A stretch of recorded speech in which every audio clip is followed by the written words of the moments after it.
भावांनो, सगळ्यांना जय शिवराय. खरं तर सर मला म्हणत होते गाव माझं आहे, ज्या गावामध्ये माझा जन्म झाला ते गाव म्हणजे शेवगा ना, शेवगा.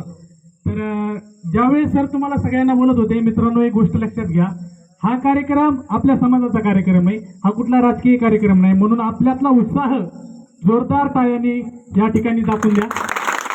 कारण आपल्या शेवगा गावची काय, मराठा समाजाची शेवगा गावातली ताकद काय हे आपल्याला दाखवून द्यायची आहे.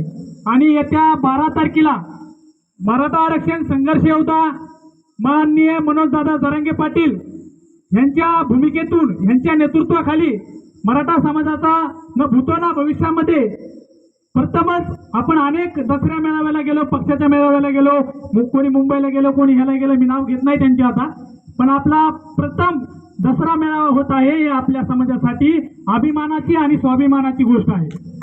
मित्रांनो, ही गोष्ट लक्षात घ्या, छत्रपती शिवाजी महाराजांना ज्यावेळेस महासाहेबांनी सांगितलं आज दसरा आहे, त्यावेळेस छत्रपती शिवाजी महाराज म्हणले, महासाहेब माझ्याकडे सोनं नाहीये, पण माझ्याकडे सोन्यासारखी माणसं आहेत. त्याच पद्धतीने मनोजदादाकडे सोनं जरी नसलं तरी मनोजदादाकडे आपल्यासारखी सोन्यासारखी माणसं आहेत. हे सगळ्यात महत्वाचं आहे.